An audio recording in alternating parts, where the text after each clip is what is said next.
جنگ ختم ہوئی تو حضور صلی اللہ علیہ وسلم نے صحابہ سے فرمایا، ابو جہل کی لاش تلاش کرو۔ سارے صحابہ دوڑے۔ حضرت عبداللہ بن مسعود نے دیکھا کہ ابو جہل ابھی زخموں سے چور سانسیں لے رہا ہے اور منہ میں کچھ بول رہا ہے۔ حضرت عبداللہ بن مسعود نے اپنا کان قریب کیا تو ابو جہل بولا، اپنے نبی سے کہنا بسم اللہ الرحمن الرحیم۔ ابو جہل وہ بدبخت کافر تھا جس نے ساری زندگی رسول خدا صلی اللہ علیہ وسلم کو تکلیف اور دکھ کے علاوہ کچھ نہیں دیا۔ فرعون اور نمرود کی موت کی طرح ابو جہل بھی کتے کی موت مرا۔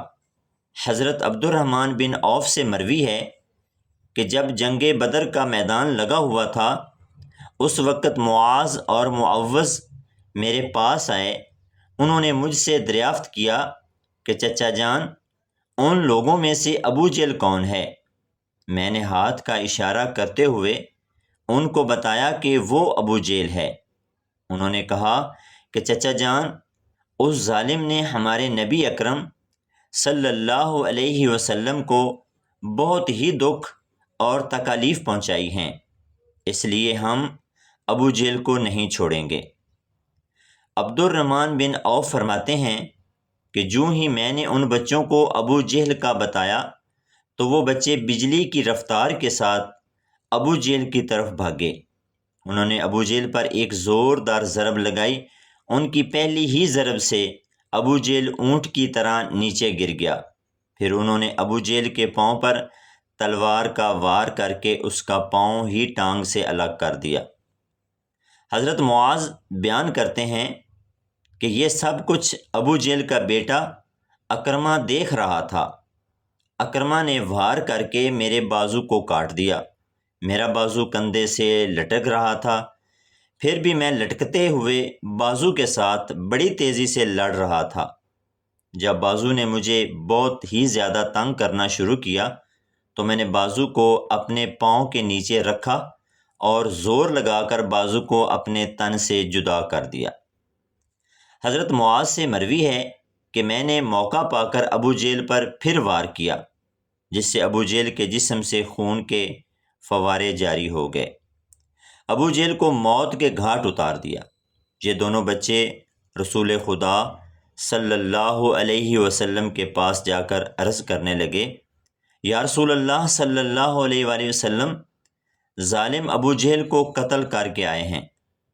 طبری میں بیان کیا گیا ہے کہ ابو جہل ابھی قتل نہیں ہوا تھا بلکہ وہ درد سے چلا رہا تھا، تڑپ تڑپ کر درد سے چلاتے ہوئے موت کا انتظار کر رہا تھا۔ جب جنگ بدر ختم ہوئی تو نبی اکرم صلی اللہ علیہ وسلم نے تمام صحابہ اکرام کو حکم جاری کیا کہ ابو جہل کو تلاش کیا جائے۔ سب صحابہ اکرام ابو جہل کی تلاش میں مگن ہو گئے۔ حضرت عبداللہ بن مسعود بھی ان میں شامل تھے۔ حضرت محمد صلی اللہ علیہ وسلم نے تمام صحابہ اکرام کو ابو جہل کی ایک نشانی بتائی کہ ابو جہل کے گھٹنے پر نشان ہوگا۔ صحابہ اکرام نے عرض کی، یا رسول اللہ، ابو جہل کے گھٹنے پر وہ نشان کس طرح آیا تھا؟ آپ صلی اللہ علیہ وآلہ وسلم نے فرمایا، ایک دفعہ میں اور ابو جہل عبداللہ بن جدعان کے گھر دعوت میں شامل تھے۔ اس وقت تمہاری عمریں بہت ہی چھوٹی تھی۔ ہم دونوں میں کسی بات پر لڑائی ہوئی۔ میں نے ابو جہل کو زور سے دھکا دیا جس کی وجہ سے ابو جہل زمین پر گر پڑا۔ ابو جہل کے گھٹنے پر گہرا زخم آ گیا۔ وہ زخم تو ٹھیک ہو گیا لیکن اس کا نشان آج بھی ہے۔ حضرت عبداللہ بن مسعود فرماتے ہیں کہ میں میدان میں ہر لاش کو الٹا الٹا کر دیکھ رہا تھا کہ مجھے ایک جگہ پر ابو جہل زخمی حالت میں نظر آیا۔ میں اس کے پاس گیا تو میں نے دیکھا کہ وہ ابھی مرا نہیں تھا بلکہ زندگی کی آخری سانسیں لے رہا تھا۔ اس کے جسم سے خون کے فوارے جاری تھے۔ پھر میں نے امام الانبیاء حضرت محمد صلی اللہ علیہ وآلہ وسلم کی بتائی ہوئی نشانی کو دیکھا تو مجھے یقین ہو گیا کہ یہیں ابو جہل ہے۔ میں نے اس کی گردن پر اپنا پاؤں رکھا، اس کو زور سے گھسیٹا تو درد کے مارے اس کی چیخیں نکل پڑی۔ میں نے ابو جہل سے مخاطب ہو کر کہا کہ اے خدا کے دشمن، اللہ تبارک و تعالیٰ نے تجھ کو ذلیل و خوار کر کے رکھ دیا۔ ابو جہل مجھ سے کہنے لگا کہ اس میں ذلت والی کیا بات ہے؟ میں تو اس آدمی سے بدلہ لینے کے لیے یہاں آیا تھا جس شخص کو تم لوگوں نے قتل کر دیا ہے۔ اس نے مجھ سے دریافت کیا کہ بتاؤ اس جنگ میں فتح کن کی ہوئی ہے؟ میں نے کہا کہ اس جنگ میں فتح اللہ تعالیٰ کے سچے رسول صلی اللہ علیہ وسلم کی ہوئی۔ پھر اس نے کہا اے ابن مسعود چراوے، تو بہت ہی اونچی جگہ پہنچ گیا ہے۔ دوسرا قول یہ بیان کیا جاتا ہے کہ حضرت عبداللہ بن مسعود نے بیان کیا ہے کہ میں نے ابو جہل سے کہا کہ تیرا قاتل میں ہوں۔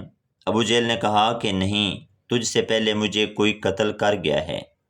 ایک قول یہ بھی بیان کیا جاتا ہے کہ جب ابن مسعود ابو جہل کے سینے پر بیٹھ کر کہنے لگا اے اسلام کے بدترین دشمن، تم تو فرعون سے بھی زیادہ بدبخت نکلے۔ فرعون نے بھی مرتے وقت اپنی غلطیوں کو مان لیا تھا کہ میں غلط تھا، لیکن تم تو مرتے ہوئے اسلام کے خلاف بکواس کر رہے ہو۔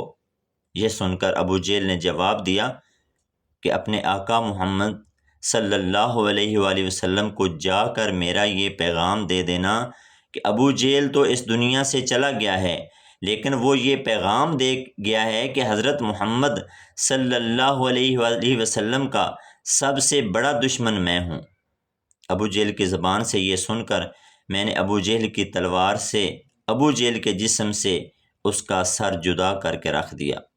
فرماتے ہیں کہ میں جسم سے سر کو جدا کر کے نبی صلی اللہ علیہ وسلم کے پاس لے گیا۔ میں نے آقا دو جہاں کی بارگاہ میں ابو جہل کا سر پیش کرتے ہوئے عرض کی یا رسول اللہ صلی اللہ علیہ وآلہ وسلم، یہ لو ابو جہل کا سر۔ رسول اللہ صلی اللہ علیہ وسلم نے فرمایا کہ قسم ہے اس ذات کی جس کے قبضے میں میری جان ہے، بے شک یہیں ابو جہل کا سر ہے۔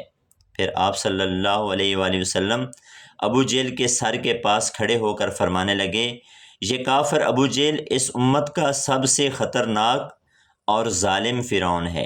ہر امت میں ایک فرعون ہوتا ہے، جبکہ میری امت کا فرعون ابو جہل تھا۔ اللہ تعالیٰ کا شکر ہے کہ یہ بدبخت ہلاک ہو گیا۔ روایات میں اس طرح بیان کیا گیا ہے کہ رسول اللہ صلی اللہ علیہ وسلم نے شکرانے کے نفل ادا کیے۔ رسول اللہ صلی اللہ علیہ وسلم کے فرمانے پر ابو جہل کی لاش، سر اور قریش کے 24 سرداروں کو ایک کنویں میں پھینک دیا گیا۔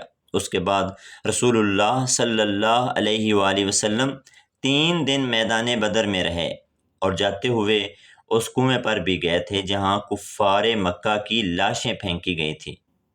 حضرت محمد صلی اللہ علیہ وسلم نے کنویں پر کھڑے ہو کر قتل ہونے والوں کو یہ فرمایا کہ اے کنویں میں پھینکی گئی لاشوں، کیا تم نے اللہ تعالیٰ کے وعدے کو پورا ہوتے ہوئے دیکھ لیا ہے؟ اللہ تعالیٰ کا وعدہ سچ ثابت ہو گیا۔ حضرت انس سے مروی ہے کہ رسول اللہ صلی اللہ علیہ وآلہ وسلم نے آدھی رات کے وقت ان تمام لاشوں کے نام لے کر فرمایا اے ابو جہل بن ہشام، اے عتبہ بن ربی۔ اس طرح نبی کریم صلی اللہ علیہ وسلم نے سب کنویں میں پھینکی گئی لاشوں کے نام لیتے ہوئے فرمایا کہ کیا تم نے رب کائنات کا وعدہ پورا ہوتے ہوئے دیکھ لیا ہے؟ کیا تم نے اپنے خداؤں بتوں کا وعدہ سچ پایا، یا جو میرے خدا نے جو مجھ سے وعدہ کیا تھا وہ سچ ثابت ہو گیا ہے؟ اس پر صحابہ نے پوچھا یا رسول اللہ، آپ لاشوں سے باتیں کر رہے ہیں؟ تو حضور صلی اللہ علیہ وسلم نے فرمایا کہ جو باتیں میں ان سے کر رہا ہوں تم ان لاشوں سے زیادہ نہیں سنتے ہو، بس یہ لاشیں بول نہیں سکتی، سب کچھ سن رہی ہیں۔ امام طبری لکھتے ہیں کہ محمد بن اسحاق بیان کرتے ہیں کہ بعض علماء اکرام نے یہ بات بیان کرتے ہوئے کہا ہے کہ تم لوگوں نے مجھ سے دشمنی کی، دوسرے لوگوں نے مجھ سے دوستی کی، تم نے مجھ کو میرے ہی شہر سے نکال دیا، دوسرے لوگوں نے مجھ کو اپنے شہر میں پناہ دی، تم لوگ مجھے جھوٹا کہتے رہے، دوسروں نے مجھے سچا اور آخری نبی کہا، تم لوگوں نے مجھ کو بے شمار تکالیف دی، لیکن دوسرے لوگ میری تمام پریشانی میں شریک رہے۔ اس کے بعد رسول اللہ صلی اللہ علیہ وسلم نے فرمایا کہ میں نے تو اپنے رب کائنات کے وعدے کو سچ پایا ہے۔ اللہ تعالیٰ سے دعا ہے کہ اللہ تعالیٰ ہمیں حضور علیہ الصلاۃ والسلام کے اسوہ حسنہ پر چلنے کی توفیق عطا فرمائے، آمین۔ ناظرین، کومنٹ سیکشن میں اللہ تعالیٰ کے 99 ناموں میں سے ایک نام ضرور ٹائپ کریں۔